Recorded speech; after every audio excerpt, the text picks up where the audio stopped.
Salve, salve família, mais uma aulazinha aqui para vocês. Uma aula que é uma continuidade de uma aula que eu já postei aqui no canal de formação territorial. Brasil Colônia, formação territorial.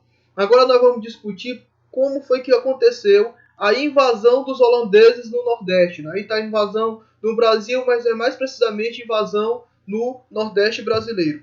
Galera, primeiro para entender como foi todo esse imbróglio, que foi a invasão dos holandeses no Nordeste, nós temos que entender alguns elementos. Primeiro, como foi que se deu o processo de povoação do Brasil? O processo de povoamento do Brasil, como nós sabemos, se deu por conta das capitanias hereditárias. E nessas capitanias hereditárias tinha as chamadas capitanias da coroa e as capitanias privadas. E nessas capitanias privadas recebeu muito investimento de bancos estrangeiros, principalmente dos bancos holandeses. E por que aconteceu isso, pessoal? Porque Portugal tinha terras, né, descobriu aquelas terras, mas, no entanto, não viu riquezas. Para ter riquezas, ele tinha que investir. E foi isso que Portugal fez. Portugal investiu no Brasil. A prova disso é que ele passou 30 anos sem saber o que fazer com elas. Né? Passou 3 décadas sem saber o que fazer com essas terras que ele tinha conseguido. Só colonizou por medo de perdê-la. Então, quando ele resolve povoar, ele capta muitos recursos de fora, né? Muitos recursos de bancos estrangeiros, e principalmente dos holandeses. Beleza? Então isso faz com que Portugal e Holanda fiquem com uma afinidade, né? Por questões de comércio, por questões de negócios. Tranquilo, pessoal? Beleza. No entanto, o que é que acontece? O rei de Portugal, o famigerado Dom Sebastião, que com certeza vocês já ouviram falar, Dom Sebastião, que tinha apenas 24 anos e era muito popular. Por que ele era muito popular? Porque ele dizia que tinha sido incumbido, né, por formar uma grande nação cristã, um grande império cristão. Se você tem um pequeno conhecimento de Bíblia, você já sabe que nas Bíblias está cheio disso, né? É alguém que foi escolhido para formar uma grande nação, né? E isso para agradar cristão, para agradar judeu, para agradar pessoas que acreditam nesse ensinamento é fácil, né? Ainda mais um rei falando isso, né? Um rei de Portugal. Então isso fez com que ele se tornasse muito popular, né? Porque segundo as pessoas que acreditavam nele, ele tinha sido escolhido por Deus para erguer uma grande nação. Mas o Dom Sebastião, além de falar isso, ele parecia acreditar mesmo de fato, né? Por quê? Porque ele vai numa guerra lá no Sebastião, uma guerra no Marrocos, desculpe, ele vai participar de uma guerra no Marrocos, o rei, né, vai fazer uma guerra no Marrocos, e ele vai lutar junto. Aí o que acontece? O diabo do Dom Sebastião some, né, e até hoje não sabe onde foi que ele entrou. E com certeza foi morto, né? Mas muitos, chamados sebastianistas, acreditam que ele morreu, né? E isso faz com que muitas pessoas ainda esperem a volta dele, do Dom Sebastião, que é a corrente chamada de sebastianismo. No Brasil, por exemplo, teve a revolta de Canudos e a revolta dos contestados ali no contexto da proclamação da República, ali no período do Brasil, que ainda é chamado República do Café com Leite, e que tinha muita influência desse tal sebastianismo, né? Então hoje tem muito, né? Ainda tem muitas pessoas que acreditam nessa teoria, que ele está no fundo do oceano, controlando uma grande nação, e ele vai sair um dia para resgatar os escolhidos, né? Os sebastianistas.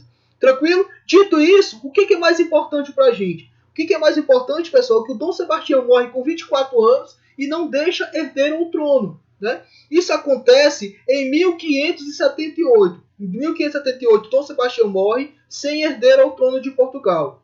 Isso cresce um medo enorme na população de Portugal. Por quê? Porque o Filipe II, rei da Espanha, ele também tinha traço sanguíneo, fazia parte da mesma dinastia do Dom Sebastião. E temiam que ele fosse assumir o trono de Portugal, que ele juntasse essas coroas. Portugal consegue mexer seus pauzinhos e coloca um cardeal lá de Portugal, que era também da mesma dinastia do Dom Sebastião. No entanto, esse cardeal já era um pouquinho velho e morre, né? 2 anos depois ele morre, sem deixar novamente herdeiro ao trono. É quando de fato acontece a união das chamadas coroas ibéricas, a União Ibérica. Por que União Ibérica, pessoal? Porque a coroa de Portugal e a coroa da Espanha se uniram. Ibérica porque fica ali na Península Ibérica, né, dos povos ibéricos. Então isso faz com que, pessoal, a dominação de Portugal no Brasil mude. Por quê? Primeiro, o Tratado das Tordesilhas deixa de existir. Por quê? Porque o Tratado das Tordesilhas dividia as terras, né, da América do Sul entre terras da Espanha e terras de Portugal. Se agora são a mesma coisa, esse tratado não faz mais sentido, certo? Segundo, Portugal e Holanda, que eram amiguíssimos, né? Muito amigos, tinham muitos laços de afinidades, agora quebra essa relação. E por conta do pessoal que a Holanda foi por muito tempo dominada pela Espanha. A Holanda consegue a sua independência, justamente aqui, por incrível que pareça, em 1581, né, contar em 1581, e a União Ibérica acontece de 1580 até 1640, né, então todo esse contexto aí de 60 anos, 1580 até 1640. Um ano depois a Holanda se torna independente e um ano depois começa toda a picuinha entre Holanda e Portugal e Espanha, que agora são a mesma coisa, não é? Então a Holanda, por que começa essa picuinha? Por quê? Primeiro, a Espanha, que agora dominava, né, proibiu a Holanda de fazer o comércio com a cana-de-açúcar com o Nordeste, certo? Segundo, o empréstimo que os holandeses tinham feito aos colonos do Nordeste, a Espanha proíbe os holandeses de receber esse empréstimo que eles já tinham feito. E é lógico que isso ia desagradar muita gente, ia desagradar os holandeses. Os holandeses já começam a pleitear como eles iam salvar esse investimento deles, porque eles não iam ficar no prejuízo, né? Que acarreta com a invasão dos holandeses no Nordeste. Tranquilo? Então, primeiro, bora ver como isso aconteceu, pessoal. Primeiro foi aqui, ó. Primeiro eles tentam invadir Salvador, que era a capital do Império, né? A primeira capital, imagino que vocês já sabem, a primeira capital do Brasil foi Salvador. Depois foi Rio de Janeiro e agora Brasília, né?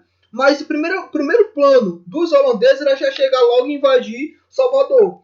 E eles tentam, em 1624, tem um certo êxito, mas os espanhóis mandam frotas para cá, uma expedição enorme, e conseguem expulsar os holandeses. Mas como os holandeses queriam, porque queriam, de volta aquele investimento que eles fizeram, 5 anos depois eles voltam. Só que eles voltam agora, ó, para o coração açucareiro do Nordeste, que era a região da zona da Mata Pernambucana. Beleza?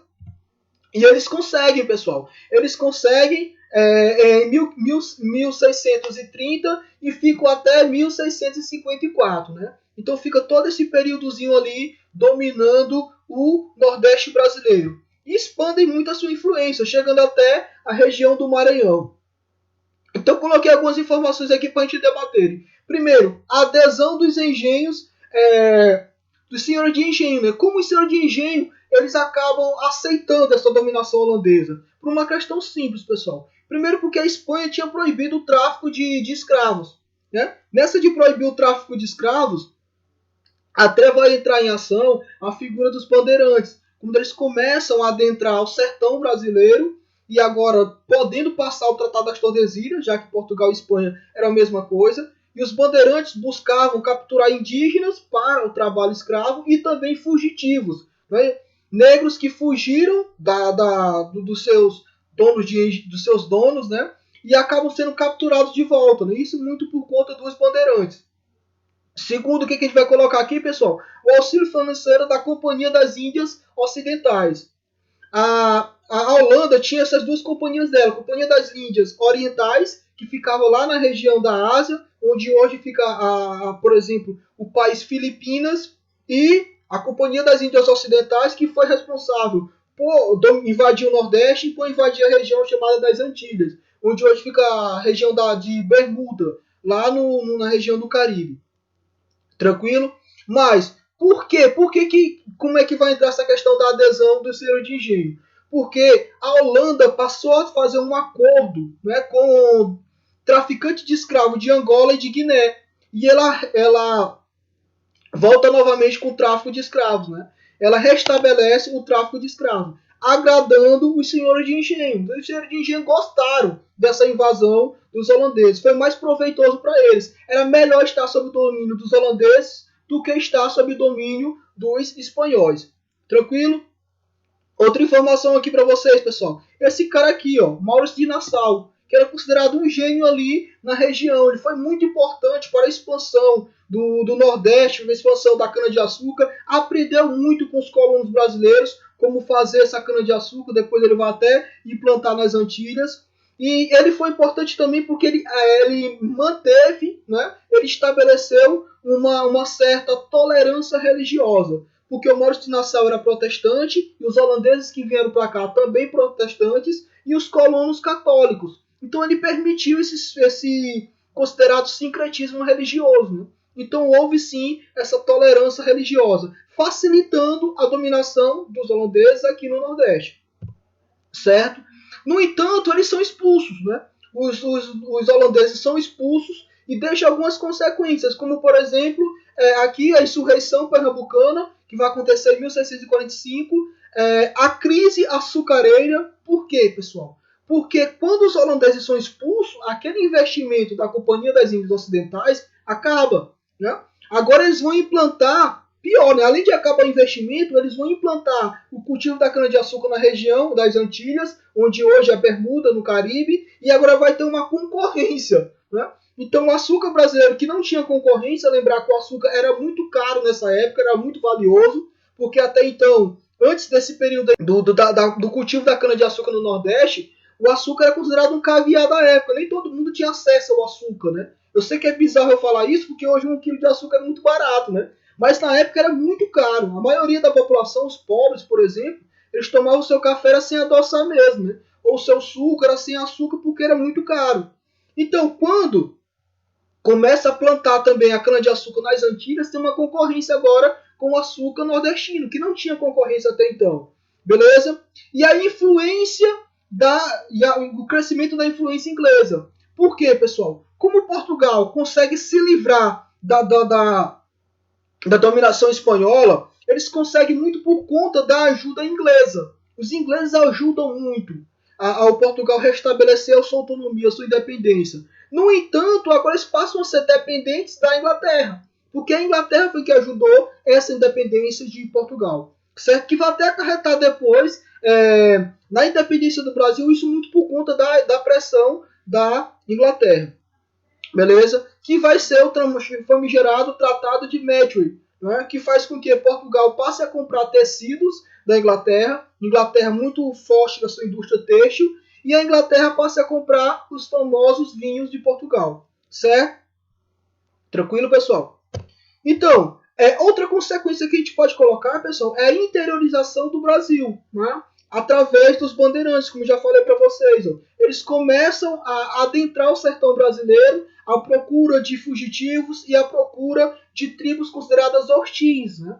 Quem era hostis? Hostis era quem não aceitava a dominação de Portugal. Quem não aceitava a dominação de Portugal, ou no caso aí dos espanhóis, no contexto da União Ibérica, seriam capturados e seriam levados como escravos. Certo? E outra informação muito relevante, pessoal, foi que foram os bandeirantes responsáveis por destruir o Quilombo dos Palmares, que eu ainda vou gravar uma aula só falando sobre o Quilombo dos Palmares. Beleza? Na região ali onde chamada Serra da Barriga, onde hoje é Alagoas. Beleza? E no mais é isso aqui. A aula é só uma parte mesmo, né? Porque eu sei que ainda tem muita informação, mas é só para vocês entenderem melhor como se deu essa formação territorial do Brasil. Posterior, ainda vou falar um pouquinho sobre mineração e vou falar, como eu prometi agora há pouco, falar um pouquinho também sobre o Quilombo dos Palmares. E no mais, meu salve e fiquem com Deus.